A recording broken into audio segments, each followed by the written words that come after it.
Eh bien, bonjour à tous. Ce soir, nous sommes en Chine. Il y a des... Ah, c'est la trésorière. Enfin, une trésorière. Alors, nous sommes en Chine ce soir et notre grand timonier s'appelle Madame Dominique Barry. Elle est là. On l'applaudit. Alors pour ceux qui reçoivent notre lettre 29 et pour ceux qui ne la reçoivent pas, vous donnez votre adresse internet, c'est tout simple. Dans notre lettre 29, on raconte un peu notre vie, bien entendu. Nous avons, cette fois-ci, dans la 29, inséré des extraits d'un opéra. Un opéra d'un nommé John Adams, c'est-à-dire un Américain.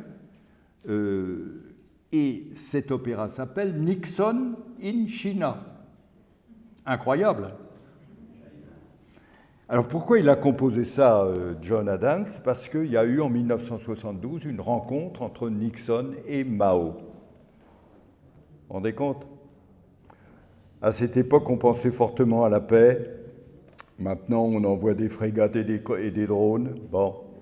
Alors je vais demander à Madame Malaval, à Gisèle Malaval, notre amie, de nous présenter Dominique Barry. Et de dire le plus grand bien qu'elle pense d'elle. Et je vais vous annoncer, avant de lui donner la parole, nos prochaines animations. Le mardi 25 avril, à Saint-Julien, vous savez qu'ici c'est un peu exceptionnel, la salle de Saint-Julien n'étant pas libre ce soir, on est venu ici, on ne se plaint pas. Si le son est bon, on reviendra.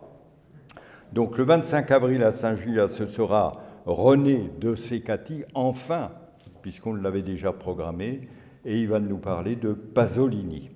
Le 10 mai, nous ferons notre assemblée générale, non pas ici ni à Saint-Julien, mais au Petit Louvre, à Troyes, le 10 mai. Il faudrait d'ailleurs qu'on puisse réciter quelques poèmes de Bernard Dimet. D'ailleurs, vous savez qu'il y a un festival Dimet à Nogent en Bassigny, qui s'appelle Nogent. Et tous les ans, autour du 10 mai, il y a un festival absolument actif et formidable. Le 23 mai, nous recevons la sociologue Danielle Linard, qui nous parlera du travail, enfin de ce qu'il est devenu, et on espère que cette conférence ira aussi à Romilly la veille ou le lendemain. Ainsi que d'ailleurs celle de Fabrice Trumet, qui était venu nous parler de nos croyances. Sommes-nous prisonniers de nos croyances, avait-il fait. Donc on essaiera aussi de le faire venir à Romilly. Et nous terminerons cette année en beauté parce que nous avons invité le 6 juin l'inventeur du site de Lavaux, l'archéologue Fabien Dubuis. Voilà, vous n'hésitez pas, j'ai vu, vous êtes venu voir Alain, de renouveler votre cotisation qui n'est que de 12 € et nous aurons fort besoin de cette cotisation cette année à cause, nous a dit notre trésorier Alain, de l'augmentation assez importante de nos frais d'hôtel, de déplacement et de repas. Voilà. Pour terminer, une très bonne nouvelle. À la fin de la conférence, vous pourrez rallumer vos portables. Merci.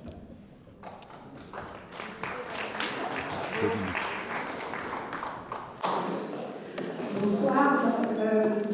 Dominique Barry est directrice de publication de La Pensée. C'est une revue qui s'intéresse à différents sujets avec des opinions diverses, mais qui a conduit l'émancipation humaine face au rapport existant d'exploitation et de domination sociale.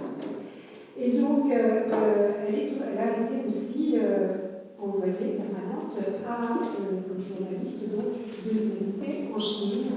Et c'est pour cette expérience, qu'elle continue d'ailleurs d'avoir, que nous avons invité pour qu'elle nous parle de cette Chine nouvelle, au cœur de l'actualité, puisque actuellement notre président de la République est dans un avion pour la Chine, justement, pour rencontrer le président chinois.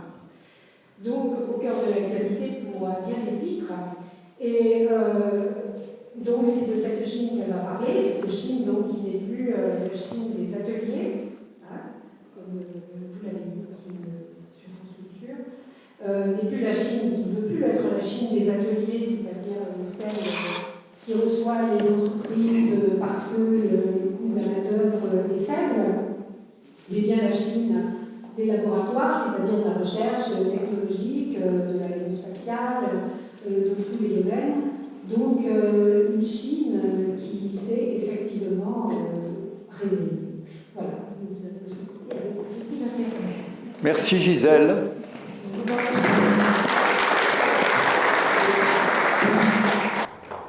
Bonjour à tous, merci d'être là. Donc, comme Gisèle l'a dit, nous sommes en plein dans l'actualité puisque notre président est dans l'avion avec Ursula von der Leyen pour aller en Chine.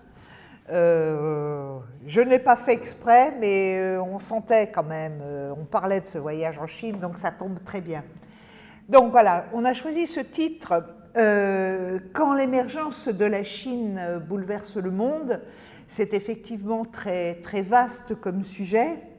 D'abord parce que, bon, tout le monde l'a vu, la montée en puissance de la Chine accélérée depuis 4 décennies, c'est véritablement une évidence. Elle bouleverse l'histoire et elle bouleverse les relations internationales de notre monde contemporain. Mais pouvait-il en être autrement? Il y a quelqu'un de célèbre qui a dit « Quand la Chine s'éveillera, le monde tremblera ». Pour certains, ça tremble, pour d'autres, non. Donc c'est ce qu'on va essayer de voir ce soir dans un esprit d'ouverture, de voir un peu, de comprendre ce que fait la Chine, d'où elle vient, comment elle fonctionne, sans essayer véritablement de justifier, de valider ce qui se passe, mais de garder un œil ouvert et un œil qui ne soit pas véritablement trop européocentré, comme c'est souvent quand on parle des pays, pas seulement de la Chine, mais des pays dits émergents, du Global Sud, comme on dit maintenant.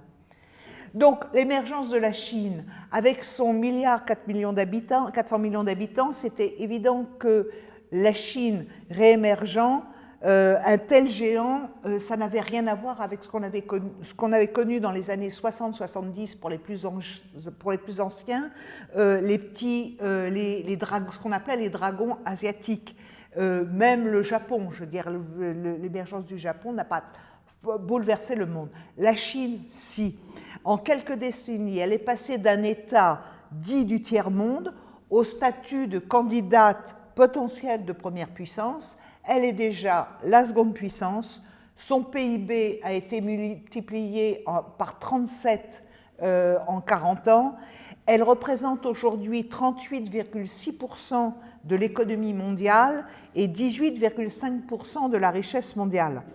Elle est sortie de l'extrême pauvreté, mais pas de la pauvreté. Ça aussi, il faut avoir, quand on parle aussi de la Chine, ce sont des choses dont il faut avoir conscience.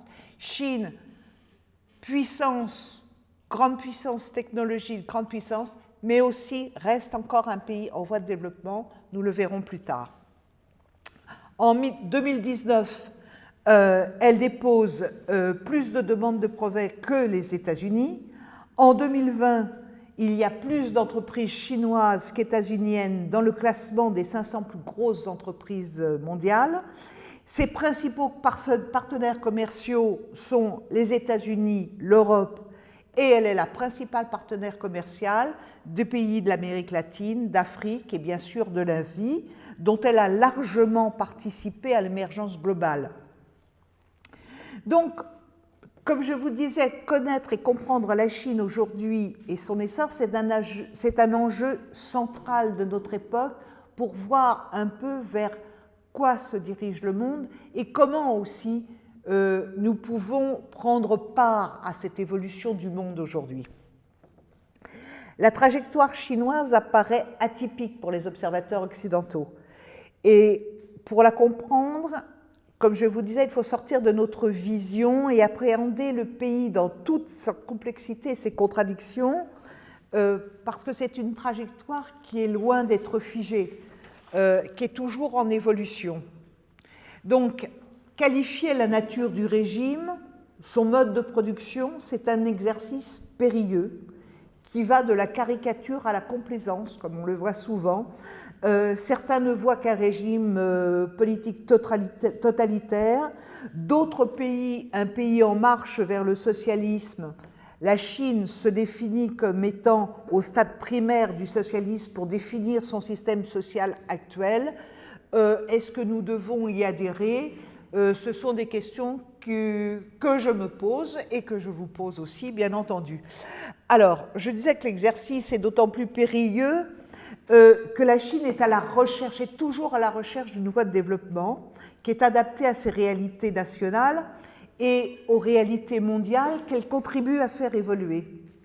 Donc il est difficile de comprendre, surtout pour les gens de gauche dans nos pays occidentaux, comment un parti qui a largement recours à l'extension du marché et laissant prospérer des rapports capitalistes et de ce fait des inégalités sociales importantes, continue de se référer au marxisme et aujourd'hui, plus fortement encore qu'il y a une dizaine d'années, avec Xi Jinping qui a remis le marxisme dans les étriers en Chine. Donc, comme je vous disais, il faut sortir des schémas préconçus sans chercher à justifier ou valider, c'est comprendre et essayer de connaître. Une chose est sûre, c'est que la Chine démontre, pour le meilleur et pour le pire, son extraordinaire capacité de résilience et d'adaptation à toutes les évolutions pour faire face aux nouvelles contradictions qui ont surgi du fait de son essor rapide, qui a accompagné ses ambitions politiques bien affirmées, telles que l'affirme Xi Jinping, dans le but de faire de la Chine une puissance souveraine et prospère et de lui redonner sa véritable place dans le monde. Ça, c'est quelque chose, c'est le credo, nous allons le voir depuis l'origine du parti, cette question de redevenir une puissance indépendante et retrouver sa place dans le monde. Donc, pour appréhender donc cette trajectoire, je vous propose donc de refaire un petit peu d'histoire avec notamment,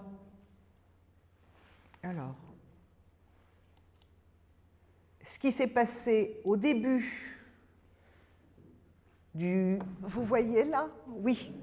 Ce qui s'est passé, pour comprendre les choses, ce qui s'est passé dès le milieu du XIXe siècle, quand la Chine est envahie, à moitié dépecée par les puissances occidentales en pleine extension industrielle et qui ont besoin de marchés pour se développer.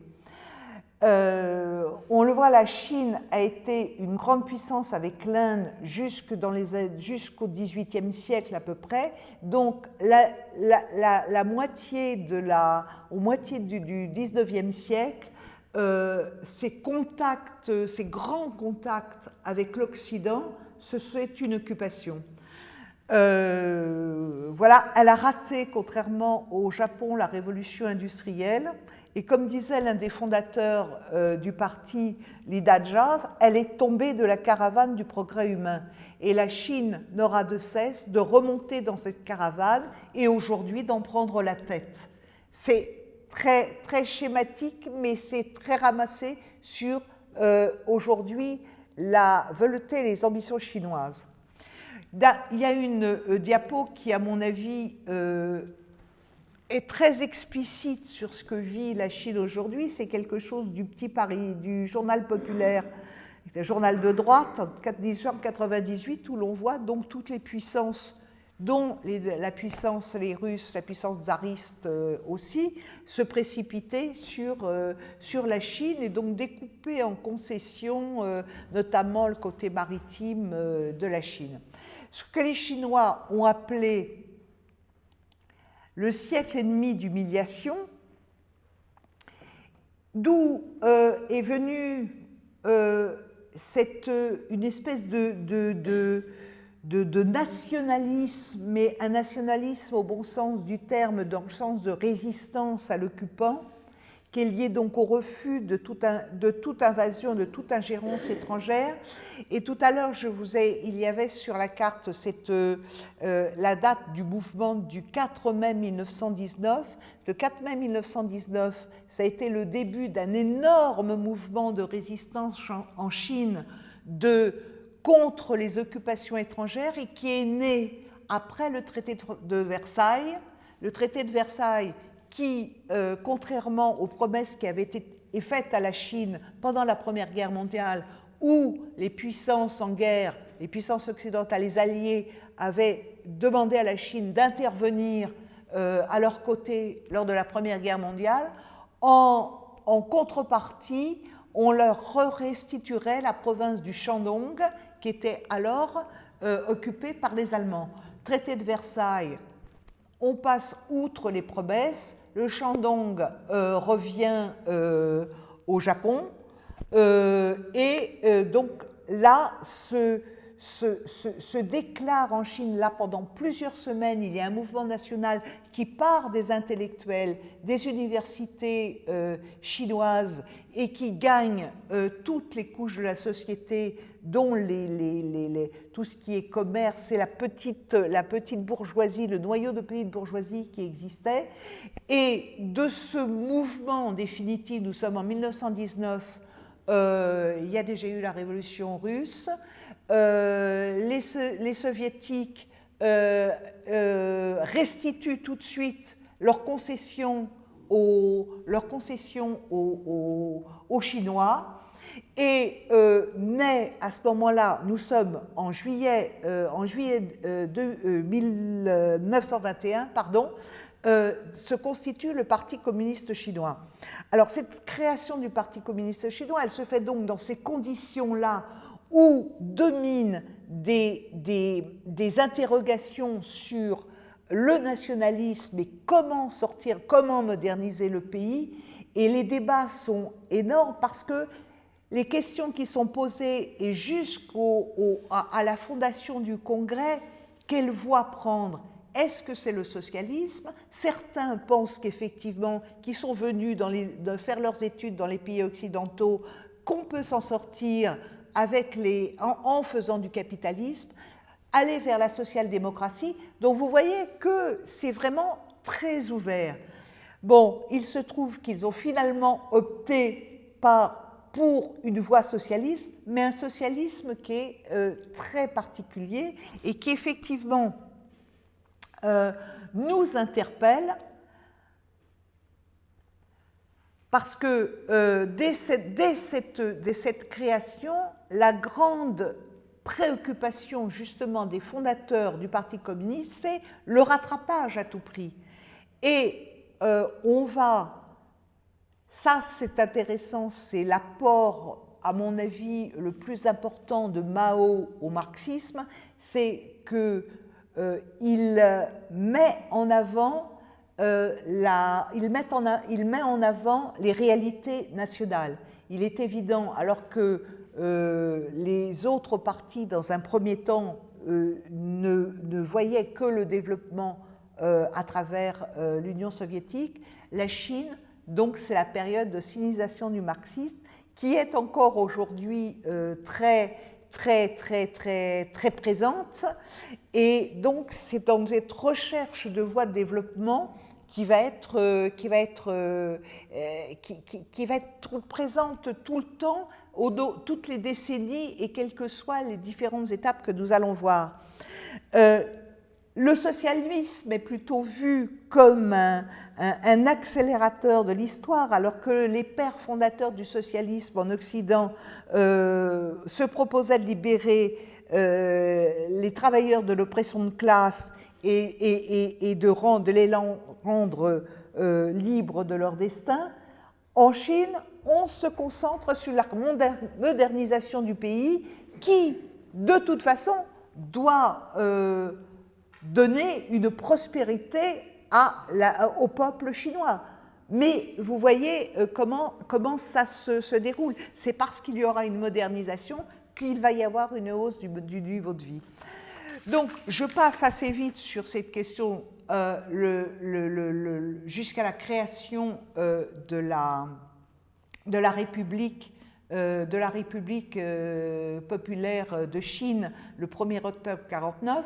Donc, la Chine, déjà, a vu les occupations étrangères, a vécu la terrible occupation japonaise, la guerre japonaise jusqu'en 1945, et ensuite une guerre civile jusqu'en 1949, où, à ce moment-là, les forces communistes sont vainqueurs, Chiang Kai-shek se réfugie à Taïwan, et 1949, c'est enfin un peu de stabilité après plus d'un siècle d'occupation, et donc on retrouve la souveraineté chinoise. C'est une idée qui est très forte et qui reste... Hop, pardon. Oui, ça y est, vous l'avez. Voilà. Donc, la Chine, 1949, est dans un état avec un PIB qui est inférieur aux pays africains, c'est vous dire dans quel état elle était. Donc la reconstruction de la Chine va se faire en 3 grandes étapes, 3 grandes périodes. On peut dire les réformes, les premières réformes sous Mao Tse-tung. Ensuite, à partir de 1979, la période de ce qu'on a appelé Kaige Kaifang, réforme et ouverture, qui s'est conduit sous la houlette de Deng Xiaoping. Et à partir de 2008, une autre voie s'impose, justement compte tenu du développement rapide et des succès obtenus, mais aussi les limites de ce développement. On va le voir tout à l'heure. On va avoir une autre recherche, essayer de trouver quelque chose qui soit beaucoup plus, avec une croissance beaucoup plus distributive, certains diraient du ruissellement, sur la population chinoise. Donc la période de Mao, voilà, en gros, on est dans une première phase d'industrialisation du pays. Ce sont les couches, le monde paysan qui payent cette industrialisation. Mais là, la terre devient propriété de l'État. Et aujourd'hui encore, la terre est propriété collective. Il n'y a pas de terre privée en Chine. À la mort de Mao, le pays reste globalement très pauvre. Et là, Deng Xiaoping définit, il y a le coup des chats, qu'importe la couleur du chat, pourvu qu'elle soit noire, pourvu qu'il attrape les souris. Mais il définit aussi cette question, le socialisme, ce n'est pas la paix du riz. Le socialisme doit se développer quand la société a déjà prospéré. Donc, ce qu'il va déjà chercher à faire de cette phase, c'est la période de ce qu'il appelle les 4 modernisations. Il y a à cette époque de forts débats au sein du PC, parce que ça veut dire l'ouverture, on ouvre au marché. On introduit une petite économie de marché. L'économie se diversifie, démantèlement des grandes structures industrielles. Les communes populaires sont aussi démantelées. Et là, on retourne à une petite propriété paysanne. Et là, les paysans récupèrent des terrains de la terre, mais ils ont le droit d'usage et non pas le droit de propriété, comme je vous le disais tout à l'heure. On fait appel aux capitaux étrangers, et c'est là où la Chine prend véritablement son essor. Elle devient l'usine du monde à cette époque-là. Des dizaines de milliers d'entreprises sont créées, notamment sur le littoral chinois, parce que c'est là que se trouve une société beaucoup plus une société déjà plus éduquée, c'est beaucoup plus facile pour les questions maritimes, pour les exportations. Et c'est là aussi où il y a le début où il y a des infrastructures, ce qui n'existe pas dans le reste du pays. Donc, on est dans cette période-là, je ne sais pas, où la Chine, en définitive, fascine à ce moment-là, mais où la situation d'exploitation ouvrière, ce grand essor se fait effectivement sur une forte exploitation des ouvriers. Ces ouvriers viennent en général, en gros d'ailleurs, des campagnes, ce qu'on appelle les Minggong. C'est une contradiction en Minggong en chinois de paysans et d'ouvriers. Alors la première génération, en général, elle vient travailler dans ces usines et elle retourne à la terre par la suite. La deuxième génération veut rester en ville, et c'est là que et la troisième génération aujourd'hui est quasiment installée en ville, mais c'est là que se pose aussi pour la question pour ces gens qui sont venus des campagnes travailler en ville. Il existe un système en Chine qui s'appelle le Rukou, et le Rukou, c'est le permis de résidence. Ça a été instauré sous Mao. Justement, ça a permis d'éviter les exodes ruraux tels que l'ont connu la plupart des pays, l'Inde ou la plupart des pays d'Amérique latine, où en fait il n'y a pas eu d'exode rural, donc il n'y a pas eu de grande concentration de bidonvilles autour des villes, des villes chinoises. Ça n'existe pas, ce qui peut exister ailleurs dans des pays dits du tiers-monde, mais la Chine, par ce phénomène de Rukou, en définitive, les Chinois ne pouvaient pas quitter leur lieu où ils étaient nés, où ils avaient cette résidence. Le problème avec les Minggong, c'est quand ils venaient travailler dans les usines, justement, c'est là où l'exploitation était double, non seulement l'exploitation salariale ouvrière, mais en plus, ils ne bénéficiaient pas des soins, des santé dont pouvaient bénéficier les urbains, et surtout leurs enfants devaient rester dans les campagnes et parce qu'ils ne pouvaient pas intégrer les écoles urbaines. Donc, c'est la grande période de l'Eldorado du capitalisme mondialisé, dont le point d'orgue est l'entrée de la Chine en 2001. Alors là, le capitalisme est absolument se réjouit de cette aubaine.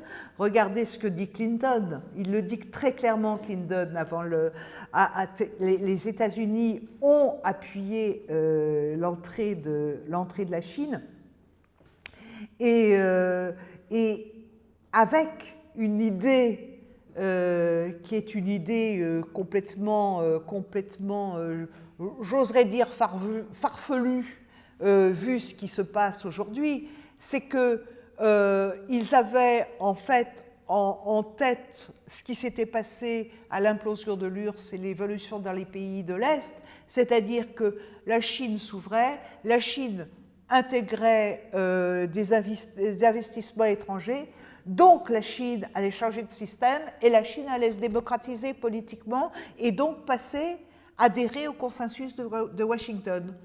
Donc c'est aussi une période d'illusion et de désillusion par la suite, et aussi bien du côté chinois que du côté états-unien occidental sur les illusions.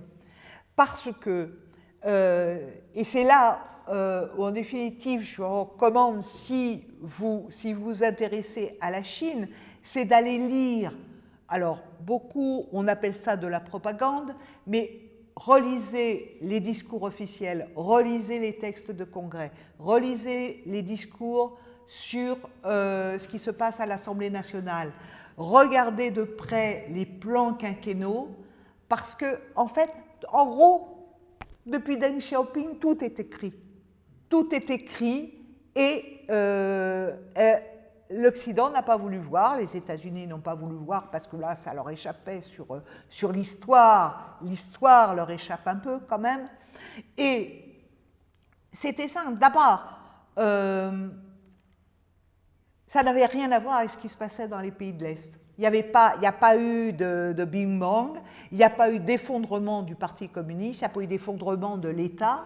C'est le Parti communiste qui est devenu la clé, le moteur qui a lancé ce développement. Donc ça, déjà, il fallait le comprendre. Ce sont des réformes qui sont pluralistes, graduelles, et ça, c'est un projet cohérent, parce que, bon, on parle toujours du temps long sur la Chine, mais ce qui est vrai, et ça se joue aussi avec un processus par expérimentation, et le fait d'avoir les plans quinquennaux qui sont en plus moins exigeants que ce qu'ils l'étaient avant, mais qui donnent des étapes,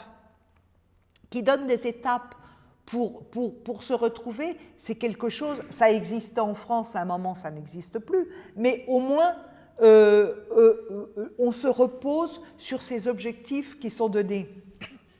Et surtout, ce qui est dit et redit, c'est que la Chine a un impératif, c'est de garder la maîtrise de son développement.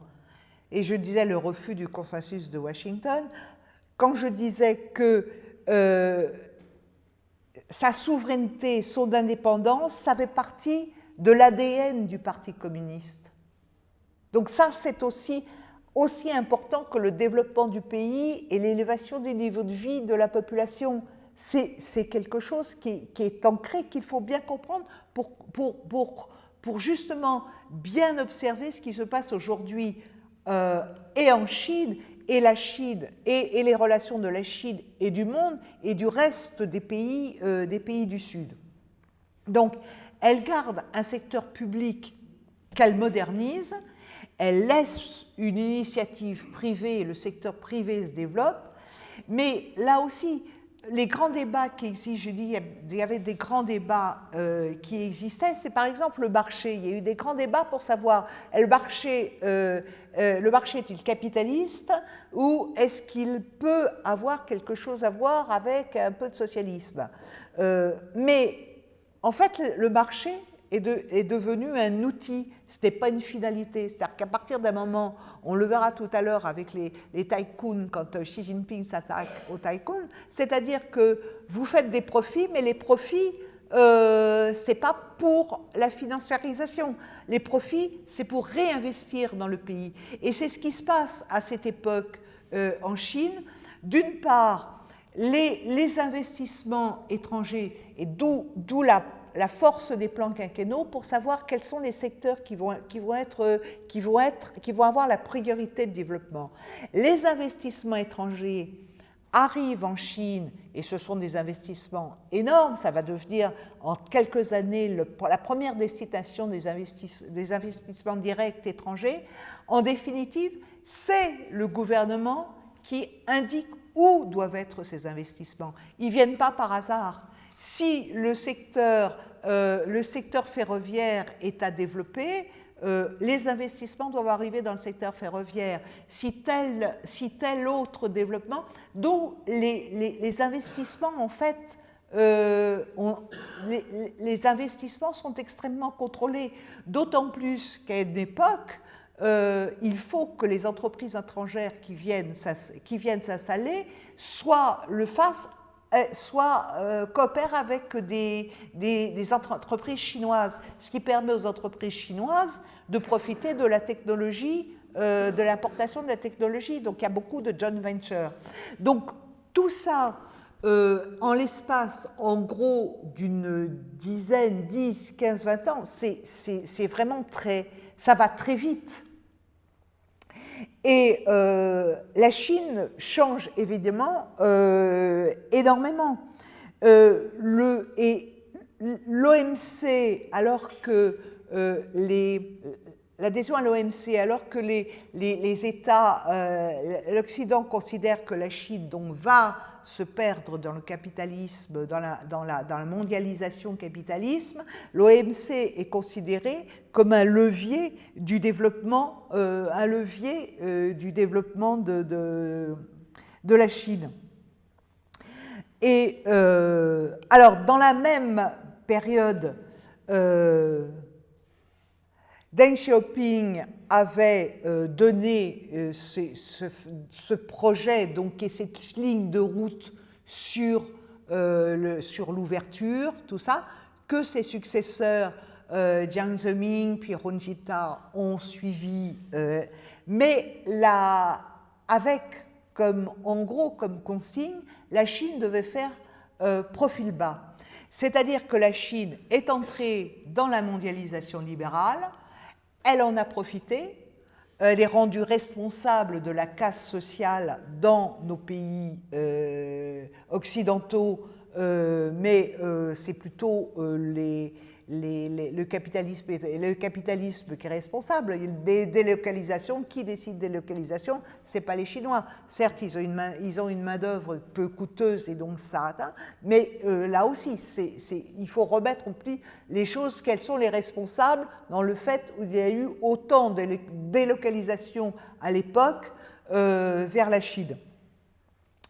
Mais donc, c'était profil bas, c'est-à-dire qu'elle ne remet pas en cause l'ordre mondial, l'équilibre mondial tel qu'il a été dessiné après la guerre de 1945, avec les accords de Bretton Woods. Bon, il y a eu une première période avec la guerre froide de l'Union soviétique. Après 91, c'est les États-Unis ont tout gagné, comme ils le disent, les maîtres du monde. Ils vont avoir aussi quelques désillusions. Et donc, et la Chine regarde, c'est l'époque où elle regarde avec les yeux de Chimène les États-Unis aussi, hein. C'est en gros, c'est formidable ce qui se passe aux États-Unis. Et la question, c'est qu'il va y avoir, nous sommes dans les périodes à peu près avant 2008, parce que 2008, qu'est-ce qui se passe en 2008? La crise des subprimes et la crise financière. Et d'un seul coup, c'est une rupture, une véritable rupture qui se passe à ce moment-là. Alors bien sûr, une rupture, c'est pas pour des pays comme ça, des mastodontes de ça, pas du jour au lendemain, mais ça va quand même très vite. Il y a une conjonction de facteurs internes et internationaux. D'une part, 20 ans de croissance qui va jusqu'à 13%, 14%, ça va très vite.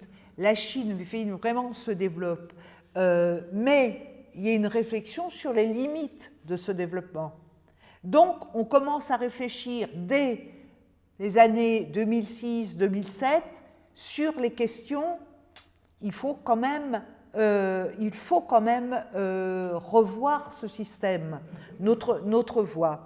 Il y a le choc de la crise financière, et la Chine, à ce moment-là, se sent à la fois vulnérable parce qu'elle va payer la crise financière, la baisse des exportations, les usines qui ferment par centaines dans le Guangdong et toutes ces façades maritimes.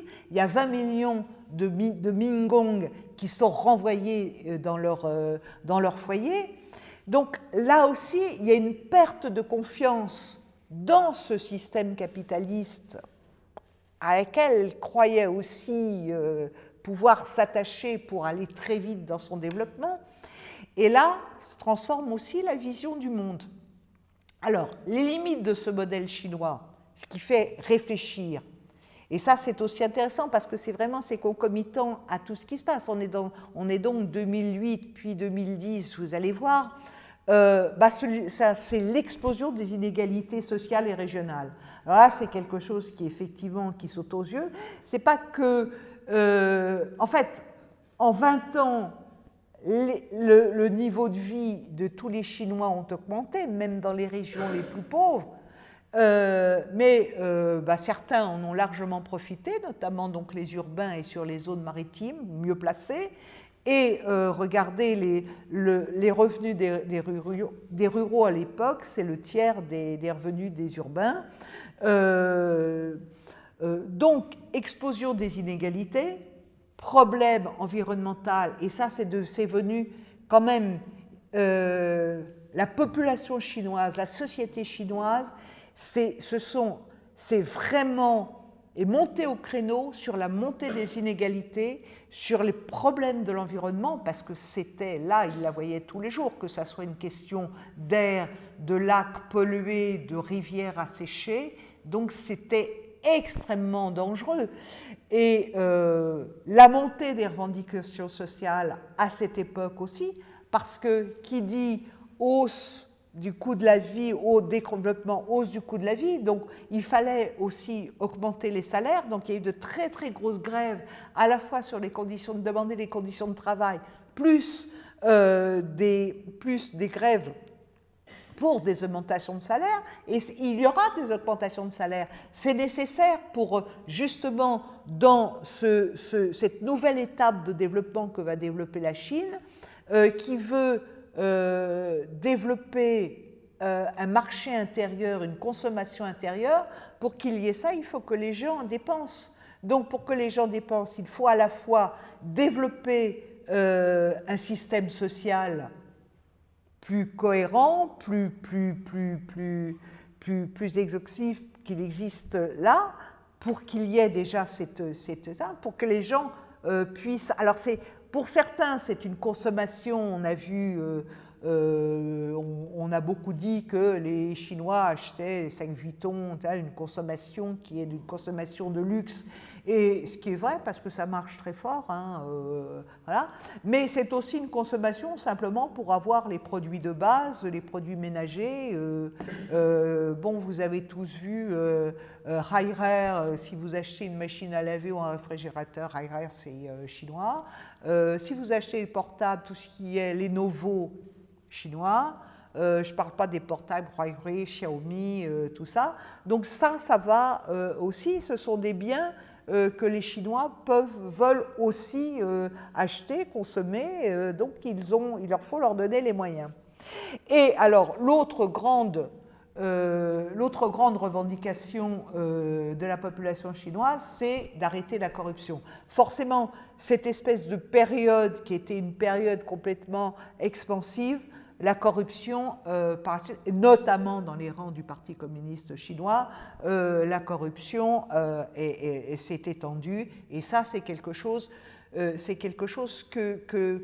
les Chinois ont très mal supporté, parce que là aussi, ça fait aussi partie des gènes.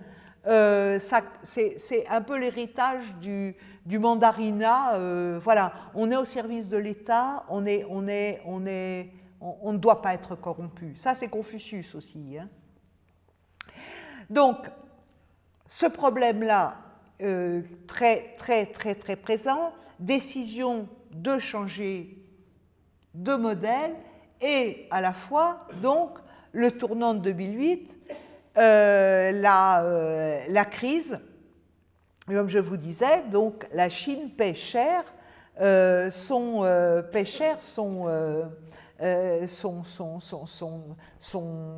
attachement, enfin son implication dans la mondialisation.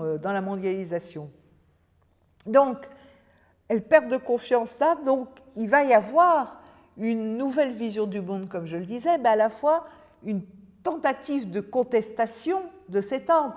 Comment en êtes-vous arrivé là? Donc, il y a quelque chose qui ne va pas dans ce monde. Elle le sentait déjà, elle, parce que elle sentait qu'elle ne trouvait pas sa place. Il y a quand même eu, dans les périodes 50, 60, les mouvements des non-alignés.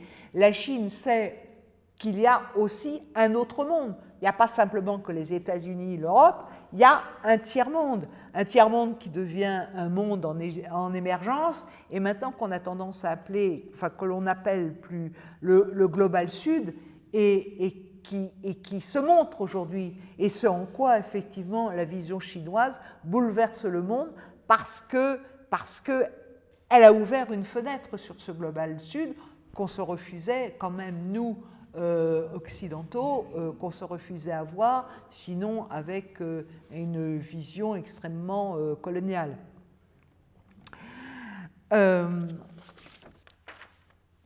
Donc la troisième phase de développement de la Chine, qui se tourne vers une croissance qualitative, plus sociale, moins énergivore, développer le marché intérieur, comme je le disais, et donc avec de nouveau donc les nouveaux défis, on est, voilà, regardez un petit peu, cette consommation des ménages est encore très faible par rapport aux pays occidentaux et des États-Unis, et c'est donc cette consommation des ménages qui est aujourd'hui encore ce qu'on appelle la circulation duale, c'est-à-dire à la fois développer l'ouverture, les exportations et tout, et développer le marché intérieur. Alors en développant le marché intérieur, beaucoup d'économistes ont vu un repli de la Chine sur elle-même. C'est absolument faux. Les capitalistes ont bavé sur un marché d'1 milliard de personnes, parce que c'est ça, enfin 1 milliard, oui, en gros, ça, la Chine s'aperçoit aussi qu'elle a une population qui est aussi capable de consommer, donc d'alimenter la croissance. Et il y a une chose qui vient à ce moment-là très fort et qui va compter beaucoup pour la suite des relations avec les États-Unis, c'est le défi de l'innovation et de la haute technologie. Alors, dès 2010, c'est-à-dire vraiment très peu de temps après la crise, enfin le monde, on est encore dans cette période. Voilà ce que dit Wen Jiabao. Wen Jiabao est un ancien Premier ministre chinois. La crise financière est en train de faire naître une nouvelle révolution industrielle et technologique. Le développement de cette nouvelle industrie décidera de l'avenir de notre État. Donc, dès cette période, il y a une concrétisation justement de passer de l'usine, de l'atelier du monde au laboratoire du monde, et de faire de la Chine une puissance technologique. Et là, ça va être en gros le nœud de la confrontation avec les États-Unis. La Chine était pour le moment dans cette phase, en définitive, de récupérer les technologies étrangères par le biais de son ouverture et des investissements. Là, elle veut créer. C'est même plus du made in, il y a le made in China, le made by China, et maintenant on est au created by China. Voilà, de cette innovation. Et ça, c'est quelque chose d'extrêmement fort. Alors, je vais essayer, dans cette que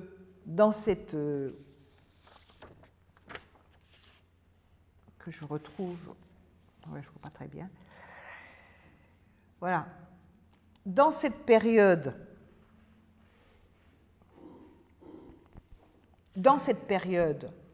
donc nous sommes 2010, Wen Jiabao, c'est le temps de changer de secrétaire général du parti et de secrétaire, c'est bon, on était à ce moment-là à la règle des 2 mandats, ça suffit. Hu Jintao rend les clés du parti à un certain Xi Jinping et une nouvelle équipe arrive au pouvoir. C'est secrétaire général Xi Jinping 2012 qui devient président de la République quelques mois plus tard à l'ANP 2013 et son premier ministre Li Keqiang.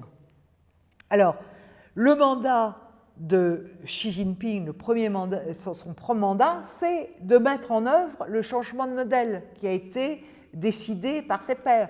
On est quand même dans des décisions collectives, même si aujourd'hui le pouvoir se concentre entre les mains de Xi Jinping, ça reste un pouvoir qui reste collectif. Il ne peut pas être tout seul. Il ne peut pas être tout seul. C'est de ce géant, de ce mastodonte, ce n'est pas une seule personne qui décide de tout. Et c'est là aussi qu'il faut voir que dans ce pays, il y a le parti, l'État qui se double, puisque vraiment ça sort, les hiérarchies sont très parallèles. Mais il y a aussi des centres de recherche de sciences humaines, sociologie, économique, les universités, ce sont des chercheurs. C'est un pays qui est extrêmement dynamique, c'est pas un pays comme... c'est pas la Russie, c'est pas l'URSS de Brejnev, si je peux me permettre cette comparaison. C'est un pays qui est extrêmement dynamique et qui fournit des rapports, qui fournit des enquêtes et qui décide de ce qui est possible. Si ça ne marche pas, on arrête l'expérimentation.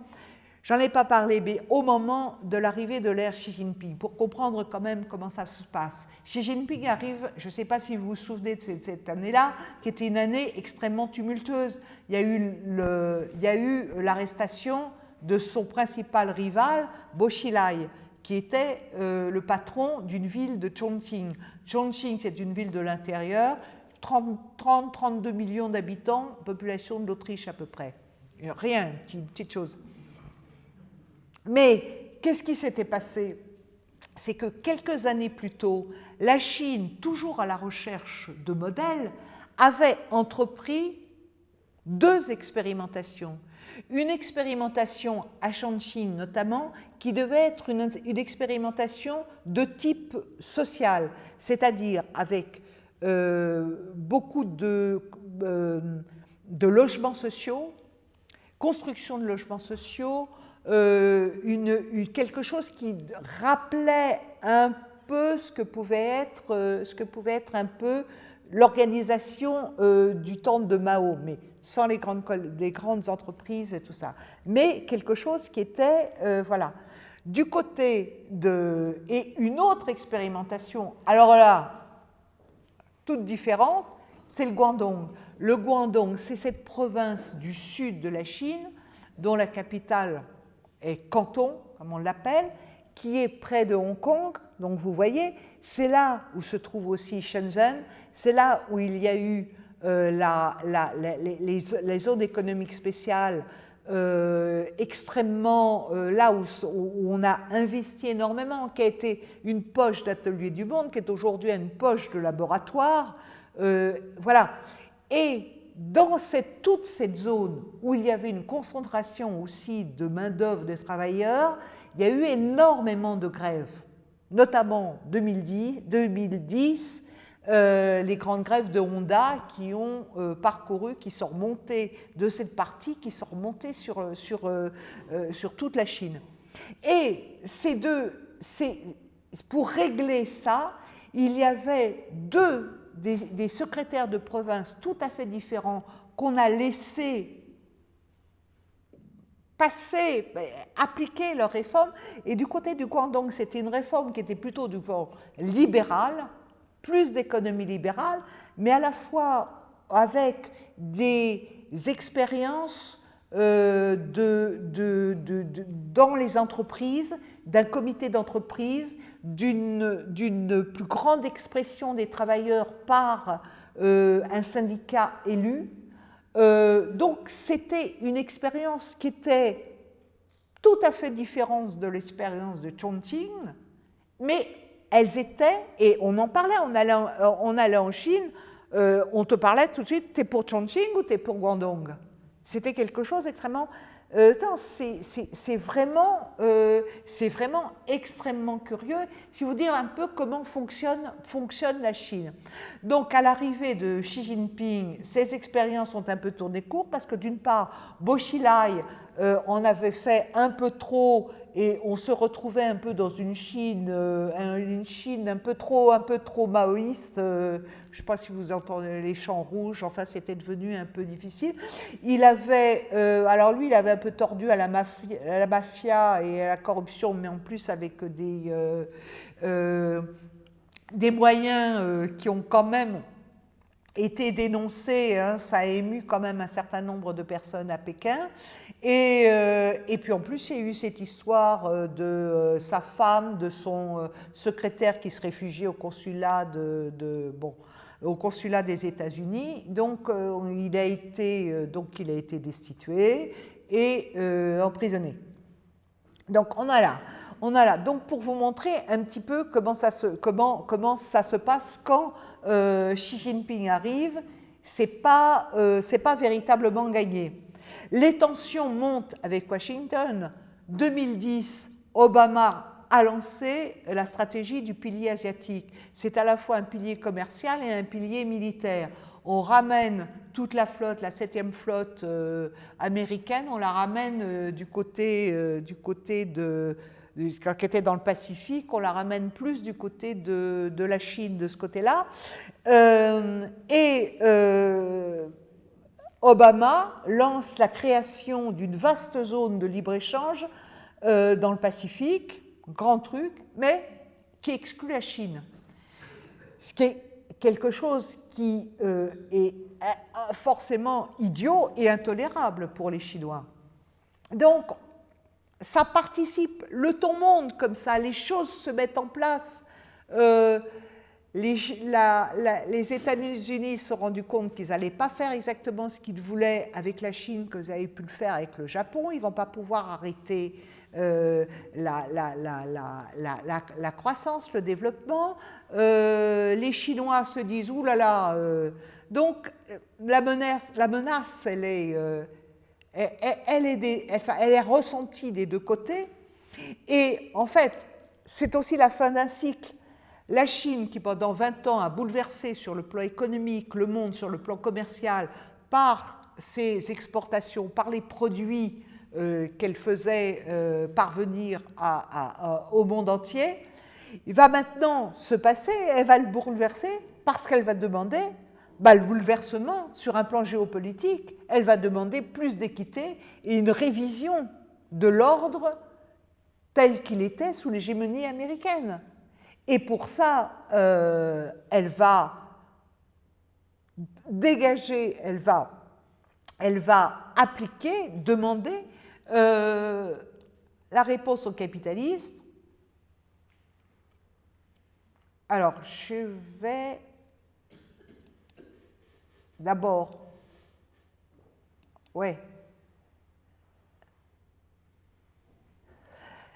la réponse au capitalisme, ça va être, je regarde l'heure parce qu'on va peut-être passer ça. Oui. On a jusqu'à 8 heures ? Oui, j'aimerais qu'il y ait un peu de discussion.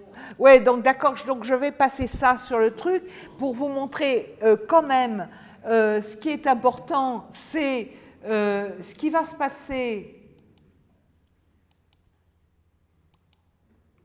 Voilà, je vous avais parlé en gros des bras de fer avec les Taïkon, je ne pourrais pas vous en parler plus, mais on pourra peut-être dans la discussion. Voilà, sur les causes de l'affrontement. C'est-à-dire que les États-Unis, l'Occident se rendent compte donc que de toute façon, ils ne vont pas mettre la Chine.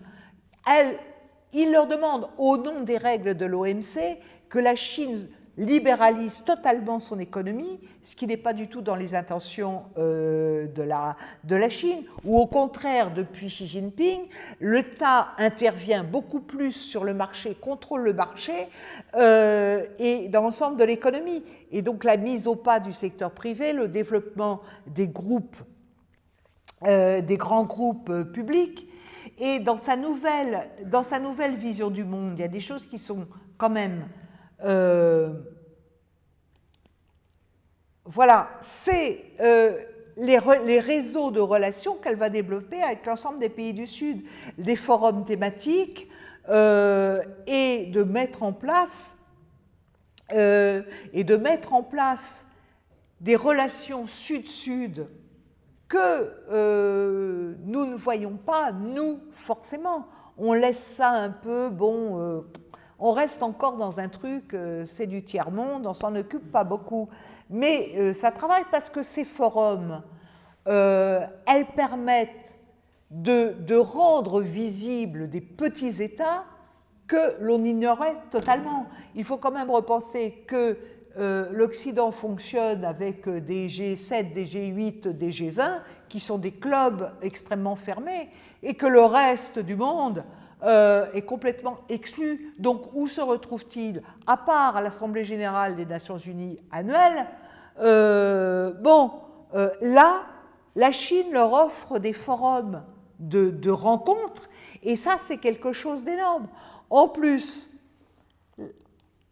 là, elle décide, avec la fondation des BRICS, la Banque asiatique de développement, la banque d'investissement, c'est quelque chose qui fait de l'ombre au FMI, à la Banque mondiale, parce que d'un seul coup, les pays qui en ont besoin, les pays du tiers-monde qui en ont besoin, peuvent demander à cette fameuse banque de prêter et sans passer sous les injonctions du FMI que l'on connaît en général. 2014, la création de la Banque asiatique d'investissement, ça aussi c'est quelque chose d'absolument énorme parce que la Chine ne fonctionne pas sur l'exclusion d'un pays, elle fonctionne sur l'inclusion. Donc elle crée cette banque et elle demande qui veut être parmi les fondateurs, venez. Donc il y a 57 pays qui sont là, dont les pays européens, la France, l'Allemagne, l'Angleterre viennent contre l'avis des États-Unis qui, eux, ne participent pas. Mais ils ne participent pas parce qu'ils ne veulent pas y participer. Et regardez cette phrase de Larry Summers, l'ancien secrétaire d'État au Trésor de Clinton, pardon, sur la création de cette, vous la voyez ça, sur la création de cette, ça, là où les États-Unis ont cessé d'être le garant du système économique mondial. Donc, effectivement, quand on connaît la position américaine et ce qu'ont développé les États-Unis essentiellement depuis 1991 avec la doctrine Brzezinski, le grand échiquier, qui était on ne veut plus de puissance qui puisse rivaliser avec nous. Ils s'étaient débarrassés de l'URSS, ça. Qu'est-ce qu'on fait voilà. Et alors, dans un premier temps, c'était la Russie, affaiblir la Russie, mais c'est devenu très vite la Chine. Et aujourd'hui encore, plus que jamais, c'est la Chine qui est dans le collimateur des États-Unis. Blinken, à la dernière réunion de l'OTAN, a parlé justement de rallier la famille occidentale démocratique contre les pays autoritaires et contre la Chine. On en est là aujourd'hui de cette confrontation. Et alors, plusieurs choses ont mis le feu aux poudres parce que la Chine a poussé justement ses avantages, sa vision du multilatéral jusqu'au bout, avec les routes de la soie, que je ne développe pas parce que je n'ai pas le temps, mais on peut en discuter un peu quand même. Regardez ces routes de la soie. Et surtout, elle met maintenant en avant, elle avait fait profil bas, elle n'avait pas fait de publicité, de propagande sur son modèle. Or maintenant, elle dit clairement, le modèle occidental, le modèle Chine, ce n'est pas universel, et nous proposons, nous, un autre modèle. Alors, il ne s'agit pas pour tous les pays de suivre le modèle chinois, parce que le modèle chinois, il est fait pour les réalités chinoises avec le milliard 400 millions d'habitants. Mais il y a une autre voie pour se développer qui ne passe pas par les voies capitalistes et par les voies du consensus de Washington tel qu'on l'a connu. Et ça, c'est quelque chose qui est très fort. L'autre chose, je vous en parlais tout à l'heure, sur ce qui met aussi le feu aux poudres, c'est l'essor technologique. 2015, la Chine lance son plan Made in China, et alors là, donc, elle met des milliards dans ces projets technologiques d'innovation pour devenir une des grandes puissances et voire la première puissance, parce qu'elle a compris que c'est par la haute technologie, l'innovation, l'intelligence artificielle qu'elle va pouvoir continuer à se développer et assurer sa souveraineté. Ça, c'est encore très fort. C'est un rappel des pères fondateurs. Hein. Bon, les choses ont changé un siècle plus tard, mais ça, elle a quand même du retard par rapport aux États-Unis. Mais regardez quand même cette carte, c'est qu'en quelques années, et là maintenant il y en a beaucoup plus, elle se dote à 80 technopoles et 160 parcs technologiques sur toute la Chine. Et là, cette région-là est un peu la Silicon Valley de la Chine aujourd'hui. Alors bien sûr, il y a eu en ce moment, après le Covid, il y a ralentissement de la croissance, ça fait partie aussi des problèmes de la Chine aujourd'hui, ralentissement de la croissance et tout. Bon, et je vais très vite hein, pour laisser un peu de... Voilà, ce que je voulais vous dire encore. Voilà, le choc frontal. Je voulais quand même vous faire parler de ce qui se passe en plein de la course aux armements. Quand on regarde une carte aujourd'hui, la course aux armements avec les États-Unis qui, dans un premier temps, pour contrer la Chine, ont créé le Quad. Le Quad, c'est avec l'Inde, le Japon et l'Australie, et eux, bien sûr. Puis l'AUKUS avec la Grande-Bretagne, l'Australie, les États-Unis. L'AUKUS a été créé après, quand l'Australie a renoncé à acheter les sous-marins français et a préféré les sous-marins nucléaires. Donc il y a les sous-marins nucléaires américains donc, qui sont arrivés dans le Pacifique, introduction du nucléaire américain. Et aujourd'hui, ce qui se passe, on est dans une situation extrêmement conflictuelle dans cette question. Elle est d'autant plus conflictuelle qu'on l'a vu avec la guerre en Ukraine, parce qu'ils s'en sont... Voilà, alors attendez, voilà. Avec la guerre en Ukraine, c'est que on s'est aperçu à l'Assemblée générale qu'effectivement, regardez le nombre de pays qui ont refusé de voter les sanctions contre l'URSS. D'un seul coup, on prend conscience qu'il y a eu cette montée aujourd'hui du Global Sud qui existe et qui continue. En 2020, je vais terminer par là pour avoir quand même un petit débat. Il y a eu la signature d'un partenariat régional économique global. C'est-à-dire en fait ce qu'Obama voulait faire en 2010, les Chinois ont réussi à le faire. Alors c'était effectivement à l'initiative de l'ASEAN, mais complètement promu par Pékin.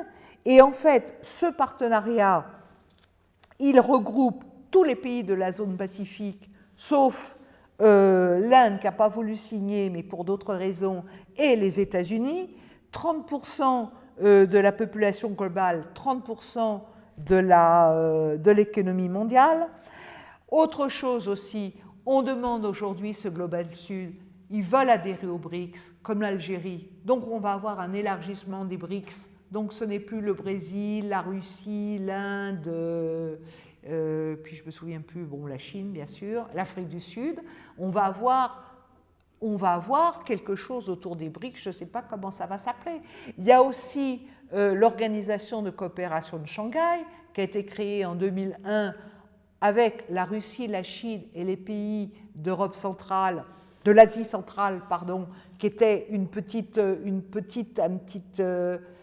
un petit espace de coopération et qui devient maintenant quelque chose d'absolument énorme avec Il y a une quarantaine de pays qui appartiennent soit en tant que membres à part entière, soit en observateur, et c'est 40% de la planète, c'est quelque chose d'absolument énorme. Et il y a des pays dans cette organisation de coopération de Shanghai, c'est à la fois, il y a l'Inde, il y a le Pakistan, l'Iran étant en observateur. Je veux dire que ça regroupe des pays, et c'est pas une organisation à part dirigée contre l'Occident ou autre chose. Elle travaille avec les Nations Unies. Mais l'organisation de coopération de Shanghai, on n'en parle pas. Mais c'est fou, quoi. Il y a des mouvements, le monde est travaillé par tout un tas de mouvements qui viennent en définitive de la crise de 2008. Alors on pourra peut-être parler des relations entre la Chine et la Russie à l'occasion de la guerre. Je vais dire aussi que là où ça se joue aussi, ce qui ressort aujourd'hui du rôle de la Chine, c'est qu'il y a eu deux grandes choses qui se sont produites. Elle a mis sur la table le plan en 12 points pour essayer d'arrêter les hostilités en Ukraine. En définitive, elle a rencontré Poutine, elle est prête à rencontrer, Xi Jinping est prête à rencontrer Zelensky. Ils se sont déjà téléphonés. Il peut y avoir de mettre un terme à cette terrible guerre. Et l'autre chose qu'elle vient de réussir avec ses initiatives diplomatiques, c'est elle a réussi le rapprochement, la reprise des relations diplomatiques entre l'Arabie saoudite et l'Iran. C'est ce qui veut dire aussi qu'on peut mettre enfin un terme à la guerre du Yémen, ou ce qui était une guerre absolument catastrophique dont tout le monde se fout, mais avec 1 million de morts à la clé. Bon, mais on vend des armes, donc ça on est content. Donc c'est ça aussi aujourd'hui, et ce qui est aujourd'hui de la Chine, alors j'ai pas le temps, je voulais parler un peu de la mutation de la société qui pèse, parce qu'en définitive, c'est ouvert, mais elle va avoir des situations un peu difficiles, comme je disais, avec le ralentissement de la croissance, une société qui se diversifie, mais qui est aussi combative, comme on l'a vu avec les manifestations. Bon, ben, j'aurai pas le temps d'en parler. Alors, je suis désolée, j'ai été très longue, mais je vous laisse quand même un peu de temps pour... Voilà. Merci.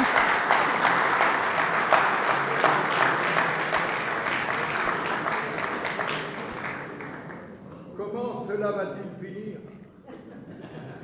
Bon, s'il y a des questions, parlez fort, ça sera beaucoup plus simple.